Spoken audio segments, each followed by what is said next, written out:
안녕하세요. 번바람 목토파입니다. 구독과 좋아요, 알림 설정, 회원가입 부탁드리겠습니다. 강남 아파트 한 채에 106억 원, 평당 2억 원 시대에 연 주인공의 정체는 바로 서울 사는 사람이 아니라 지방에 사는 사람. 알고 보니까 부산 해운대 거주자였습니다. 이건 뭘 말하느냐? 똘똘한 한 채 갈수록 심화될 수밖에 없다는 얘기입니다. 그러니까 지방에 사시는 분들이 지방에 있는 아파트 여러 채 소유하고 있는 다주택자들이 몽땅 정리해서 몰빵을 어디에다 한다? 강남 아파트에다 한다는 얘기죠. 그래서 원밸리 평당 2억 거래가 나올 정도. 야, 106억 원이면 이것도 거의 뭐 현금으로 다 샀대. 기가 막히죠. 어마무시한 무자라가 말씀을 드릴 수가 있는데, 아무튼 서울 강남 상구 아파트 매수는 작년 말부터 올해 초에 두드러지는 것으로 확인이 되고 있는 건 확실히 지금 점차적으로 가지치기에 돌입했다는 걸 볼 수가 있겠고, 또 서울 외 거주자가 차지하는 비중이 지금 25.5% 정도 쑥 하고 올라오고 있기 때문에 지금 부동산 시장이 만만치 않다라는 확실한 기저의 현상을 고스란히 보여주고 있는 겁니다. 그만큼 지방 거주자, 특별히 뭐 현금 부자들이 뭐 돈을 싸질머지고 와가지고 가장 가치 있는 뭐 서울 아파트를 매입을 해버리니까 이런 현상이 계속적으로 지금 일어나고 있는 건데, 강남구에서 가장 그래도 대장단지라 불리는 아파트들이 아마 몸값이 조금씩 더 올라갈 가능성은 높아요. 전체적으로 강남 아파트가 상당히 좀 하락세를 면치 못하고 있고, 비강남권으로 이런 분위기가 형성이 되는 와중에 예외적인 현상이 일어날 수밖에 없다는 얘기죠. 반포동 레미안 원밸리가 지금 24평이 40억 5천만 원. 말도 아니지. 아니 20평짜리 아파트. 굉장히 좀 이게 단촐한 이 평수 아닙니까? 그럼에도 불구하고 서초구 반포동 레미안 원밸리는 40억을 지금 찍고 있다는 것 자체가 지금 한국 부동산의 지금 현주소를 고스란히 보여주고 있고, 제가 좀 전에 말씀드린 것처럼 똘똘한 한 채에 지금 집중하는 현상이 계속적으로 맹폭을 하고 있기 때문에 이런 식으로 아파트 값이 단계적으로 계속 상승세를 치고 있다는 얘기입니다. 근데 이게 전체적인 분위기가 아니라 예외적 현상, 그러니까 현금 부자들이 자산 포트폴리오를 상당 부분 지금 축소해 나가고 있다는 것을 고스란히 볼 수가 있다는 얘기죠. 그래서 한국의 지금 부동산 시장 자체가 선수들이 보기에도 지금 상당히 불안하다라는 걸 고스란히 체감적으로 느끼고 있다는 사실입니다. 이런 어떤 이 민간 분양의 어떤 분위기와 반대적으로 공공 분양은 이 거의 4억 아파트가 16억에 팔릴 정도로 4배 정도 지금 오른 거 아닙니까? 그 정도로 입지가 좋은 공공 분양 아파트들은 지금 굉장히 아주 단단하게 상승세를 구가하고 있는 걸 볼 수가 있어요. 광교 신도시 자이언앤 힐스테이트 분양가 대비 4배 정도 뛰었습니다.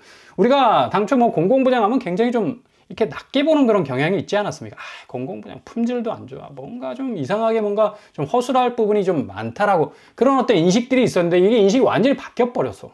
민간 분양 자체가 너무 분양가를 쳐올리기 때문에 사람 완전히 뭐 영혼을 빼놓을 정도로 멘탈 빠지게 할 정도의 어떤 분양가가 나오기 때문에 경쟁률도 뭐 그렇게 뭐 시원시원하게 지금 나오지 못하고 있는 그런 상황이고요. 서울 핵심 입지 빼고, 그리고 경기도 다산, 광주 등에서도 뭐 엄청난 지금 공공분양의 어떤 이 시세가 상당 부분 올라가는 걸 볼 수가 있습니다. 이런 의미에서 광교 이동에 있는 자이언앤 힐스테이트, 조금 전에 소개해 드렸죠. 광교 신도시에 위치해 있는데 여기가 지금 뭐 15억 8천 정도 되고 있습니다. 여기 광교 신도시 자이언앤 힐스테이트 분양가가 3억 8천만 원이었는데 2012년에 분양됐지만 여기 무순위 집이 나올 예정이 있다고 지금 소식이 지금 계속적으로 전해지고 있습니다. 좀 말도 안 되는 좀 분양인 것 같은데, 그죠? 2012, 거의 10년이 넘은 단지인데 어떻게 무순위 집이 나올 수가 있을까? 물음표가 찍힐 수밖에 없는데, 어차피 지금 뭐 이런 식으로 분양되는 곳들이 지금 세종에서 많이 분양이 되고 있지 않습니까? 그래서 거슬러 올라가는 집주부로 기록이 될 가능성이 많겠고, 아무튼 지금 수도권 주요 공공분양단지 지금 상반기 어마무시하게 지금 쏟아져 나오고 있습니다. 오전에도 제가 몇 군데 소개해드렸는데 오후에도 역시 공공분양 지금 대세가 되어가고 있어요. 광교 신도시가 거의 4배 정도 상승을 했고, 다산 신도시 2.6배, 그리고 동탄 2.2배, 광주 자이언앤자이도 1.7배 정도 지금 상승하는 그런 추세를 보이고 있습니다. 다산 이편한 세상 자이 2배 정도 이상 올랐고, 그리고 광주역 인근 광주역 자이언앤자이 역시도 3억 이상 치솟는 그런 모습을 보이고 있는데, 이게 뭐 입지적으로 뭐 강점이 있어서이기도 하지만 애초에 나올 때부터 분양가가 저렴했기 때문에, 그러니까 그만큼 저공비행으로 진입할 수 있는 기회가 열려 있었기 때문에 이후에 부동산 값 전체가 올라서면서 시세 차익이 뭐 더욱더 늘어날 수밖에 없는 거죠. 그러니까 제가 늘 목이 터져라 말씀드리는 거, 초기 비용을 줄여라, 초기 비용을 줄여라. 이게 가장 큰 관건이 될 수밖에 없다는 얘기입니다. 이번에 공공분양 아파트 동탄에서 두 군데 나옵니다. 동탄 2신도시에서 동탄 꿈의 숲 대시양, 그리고 동탄 2신도시 뭐 거의 뭐 길 건너에 있는 그런 단지라고 말씀을 드릴 수가 있겠죠. 동탄 포레파크 자이앤푸르지오도 1524가구. 대부분 뭐 1000세대가 두 군데 넘어요. 그래서 상당 부분 굉장히 기회가 될 수 있겠다. 그리고 분양가도 분양가 상한제가 두 곳이 동시에 딱 적용이 됩니다. 동탄이 분양가 상한제가 적용이 안 되면 거의 뭐 7, 8억 정도 나오는 경우가 많기 때문에 미분양 뜨고 악성 미분양 뜨고 다시 잔여 물량으로 털어내기 위해서 어마무시하게 뭐 몸부림을 치는 것을 많이 볼 수가 있었는데 이 두 곳은 분양가 상한제 딱 적용돼. 공공분양돼. 그리고 교통호재까지 있지 않습니까? 트램이 2028년, 2029년 한 3년 뒤면 연결이 되기 때문에 충분히 GTX-A를 이용할 수 있는 동탄역까지의 접근성이 충분히 나올 수가 있다는 얘기죠. 그래서 동탄 꿈의 숲 대시양, 뭐 조감도도 괜찮게 좀 보이고요. 일단 세대수가 1170세대. 대규모 단지라고 말씀을 드릴 수가 있겠습니다. 최고층은 20층까지 뻗어 있고요. 그리고 제일 중요한 게 교통호재인데 208역이 그래도 비교적 가까운 편에 있습니다. 주변에 뭐 학군도 좀 괜찮은 것 같고요. 뭐 일단 동탄이 신도시, 동탄역에서 좀 떨어지면 상당히 경쟁력이 뒤처질 줄 알았는데 이렇게 트램이 이제 개통이 되면 상황은 완전히 달라질 수가 있겠고요. 뭐 단지 배치도 아주 참하게 구성이 되어 있습니다.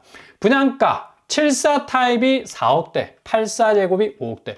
지금 동탄에서 나오는 8억대 민간 분양가하고는 거의 반값에 해당되는 그런 어떤 이 가격대라고 할 수가 있는데 이후에 트램이 개통이 되면서 이 아파트 단지 뭐 광교에서 거의 4배 정도 올랐다고 하는데 여기도 아주 단단한 어떤 입지가 될 가능성이 높겠고 어차피 지금 초기 비용이 저공비행으로 갈 수 있는 그런 어떤 진입의 문이 열렸기 때문에 상당한 기회가 될 수 있을 것 같습니다. 그리고 두 번째로 동탄 포레파크 자이앤푸르지오 여기가 또 208역하고 이 동탄 대시양보다는 더 가까운 위치에 있습니다. 그래서 1524세대가 나오게 되는데 뭐 주택형도 좀 뭐 다채롭고 84, 97, 142까지 펜트하우스까지 나오게 되네요. 17개 동으로 구성이 되는 대규모 단지라고 말씀을 드릴 수가 있겠고요. 일단 국민주택이 포함되어 있습니다. 국민평형이라 하는 84 A, B, C, D 거의 뭐 70% 비율을 차지하고 있을 정도로 뭐 많은 분들이 신청할 수 있는 그런 어떤 파이가 널려 있는 걸 볼 수가 있죠. 예상 분양가는 여기도 분양가 상한제가 적용이 돼서 대시양보다는 조금 좀 비쌀 것 같아요. 84 타입이 5억대, 97 타입이 6억대로 예상이 됩니다. 그럼에도 불구하고 지금 뭐 동탄에서 나오는 신축 아파트가 거의 뭐 9억대, 10억대, 97 타입은 뭐 10억대 훌쩍 넘어가는 경우가 많죠. 그만큼 지금 거의 반값에 해당하는 분양가 상한제 아파트가 될 수 있겠다라고 말씀을 드릴 수가 있겠습니다. 일단 입지 부분도 208역이 가장 가까운, 어찌 보면 딱 붙어 있다고 해도 뭐 과언이 아니죠. 동탄 호수공원, 숲세도 뭐 상당 부분 좋은 것 같고요. 아마 동탄 포레파크 자이앤푸르지오는 상당히 광교의 아파트처럼 경쟁력이 뭐 극강으로 치달을 수 있을 가능성이 상당 부분 높습니다. 208역이 아예 생기지 않았으면 이런 어떤 가능성조차 없는데 208역 트램 노선이 생기기 때문에 GTX-A 동탄역으로 직격할 수 있는 그런 어떤 입지를 가지게 된다는 얘기죠.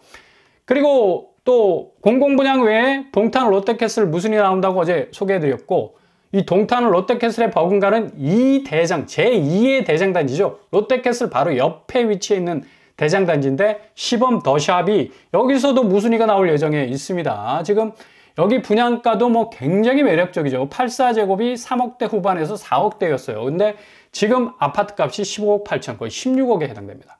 초반에 말씀드린 광교 아파트, 자이앤푸르지오와 비슷한 4배 정도의 상승력이 있었던 곳인데 여기도 무순위가 딱 뚫리게 되면 굉장한 어떤 또 기회가 될 수가 있을 것 같고요. 이렇게 공공분양 또 무순위 교차로 해서 도전을 해보신다면 언젠가는 걸리게 돼 있다는 얘기죠. 사람이 집을 잡는 게 아니라 집이 사람을 잡아. 결국에 가서는 집이 사람을 알아본다니까. 그러니까 어떤 상황에서 어떤 선택지가 나와서 내가 어떤 결과를 얻는지는 하늘만 아는 일입니다. 그러니까 꾸준하게 잘 기다리시면서 준비하신다면 좋은 결과가 있을 겁니다.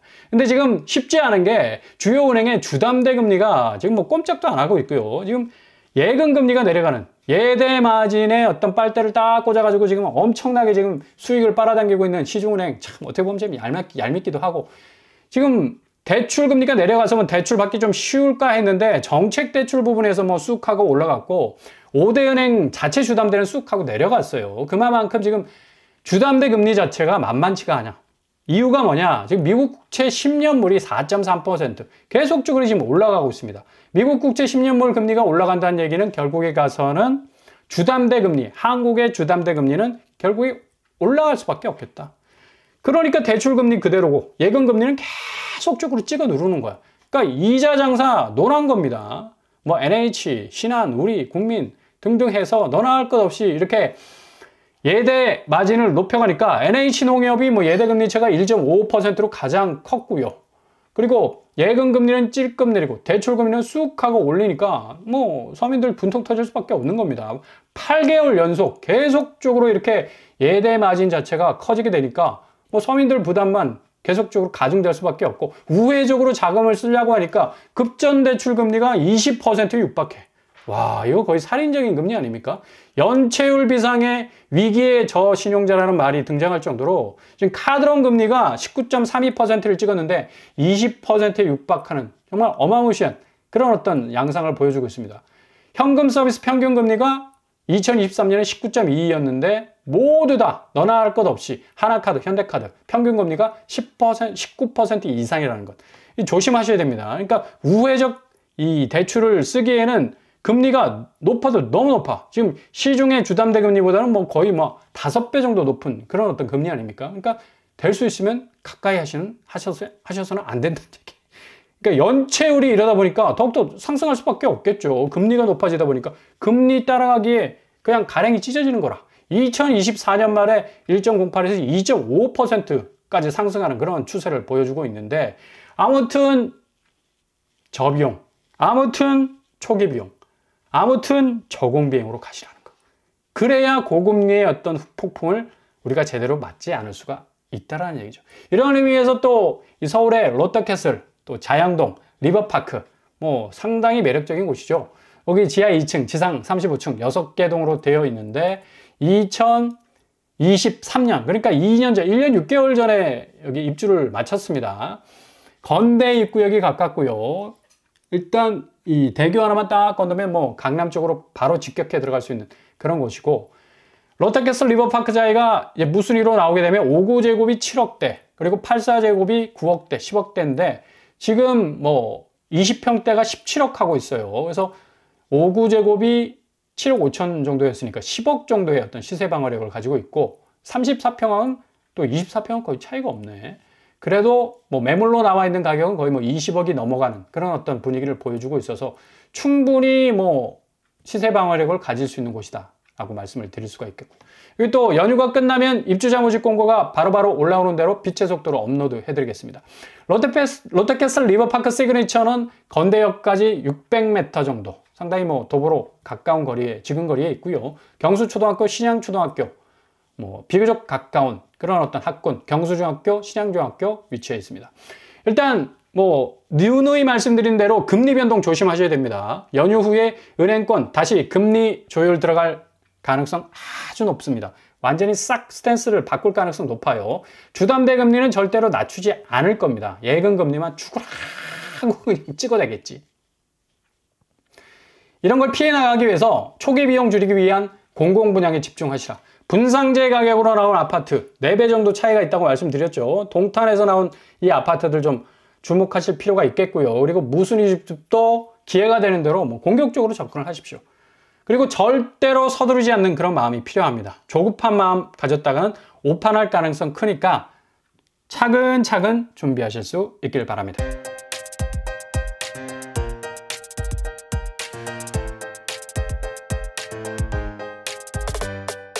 오늘의 부동산 캐리커처, 이 시중은행의 금리가 연휴 이후에 완전히 달라질 가능성 높습니다. 지금 주담대 금리가 미국 국채 10년물의 변동성에 의해서 다시 계속적으로 오를 가능성이 높기 때문에, 아무튼 고점에 집값 물리게 되면 평생 맷돌 갈아야 하는 맷돌 인생 될 수가 있어요. 그래서 공공분양 그리고 무순위, 경매시장 잘 들여다보시면서 차근차근 한 단계 한 단계 밟아가신다면 충분히 좋은 기회, 뭐 언제든지 저점에 진입할 수 있는 기회 찾아올 거라고 전망이 됩니다.